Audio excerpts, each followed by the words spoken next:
Similarly, when a slave has come to love his master and his own wife and children, he may reject true freedom because of his bonds of physical kinship, and so he becomes a slave forever, allowing his ear to be pierced through with an awl.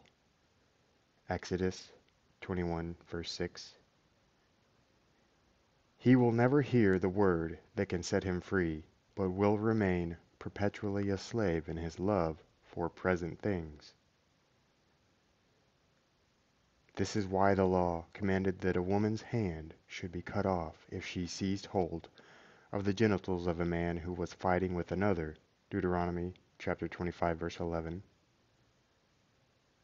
In other words, when there was a battle between her thoughts whether to choose worldly or heavenly blessings, she failed to choose the heavenly and grasped those which are subject to generation and corruption. For by the genitals the law signifies the things which belong to the realm of change. We gain nothing therefore by our decision to renounce earthly things if we do not abide by it, but continue to be attracted by such things and allow ourselves to keep thinking about them. By constantly looking back, like Lot's wife, towards what we have renounced, we make clear our attachment to it. For she looked back and was turned into a pillar of salt, remaining to this day an example to the disobedient. Genesis chapter 19, verse 26. She symbolizes the force of habit, which draws us back again after we have tried to make a definitive act of renunciation. What does the law mean when it commands anyone entering the temple not to return, after finishing his prayers, by the door through which he entered, but to go straight out through the opposite door without changing direction? It means that we should keep to the path that leads straight to holiness, not allowing any doubts to make us turn back.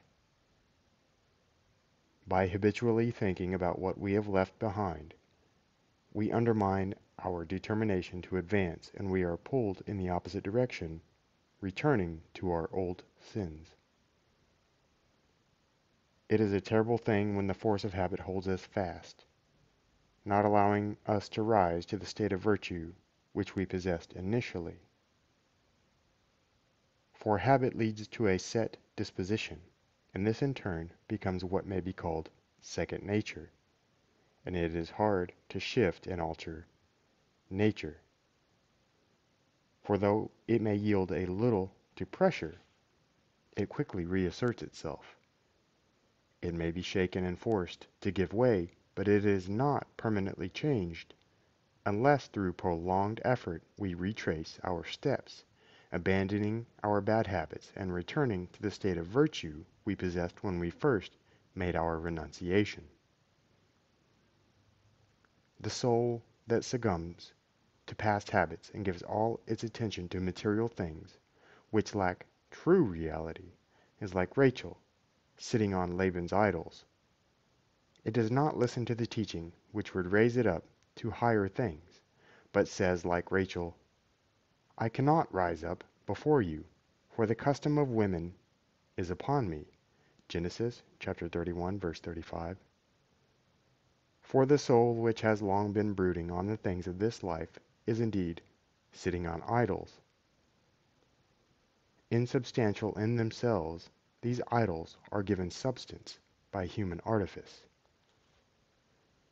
Wealth, fame, and the other things of this life all lack substance, for there is nothing clear and distinct about them.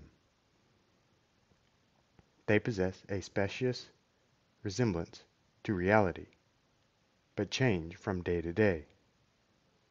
We ourselves give them substance when in our thoughts we shaped fantasies about things that serve no real purpose. With our fertile imagination we exceed the basic needs of the body to the point of impossible luxury. We lavish innumerable sauces on our food. To show off, we dress up in expensive and luxurious clothes, And when criticized for this useless extravagance, we answer that we are merely doing what is fitting and proper. What else are we trying to do in all this but to give substance to what in itself lacks reality? We rightly spoke of such a soul as sitting on idols. For when the soul becomes firmly attached to these unreal objects, it is enslaved to habit instead of serving truth, and through habit it is defiling the real nature of things, as though with menstrual blood. Scripture uses the expression sitting to signify both failure to do what is right and also love of pleasure. It has in mind failure to do what is right when it speaks of those that sit in darkness and the shadow of death, fettered by poverty and iron. Isaiah chapter 9 verse 2, Psalms chapter 107 verse 10. For darkness and fetters prevent us from taking action.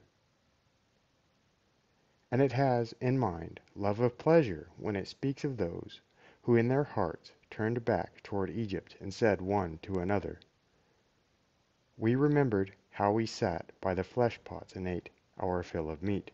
Exodus chapter 16 verse 3. Those who love pleasure, keeping their appetites hot and humid, are indeed sitting by the flesh pots.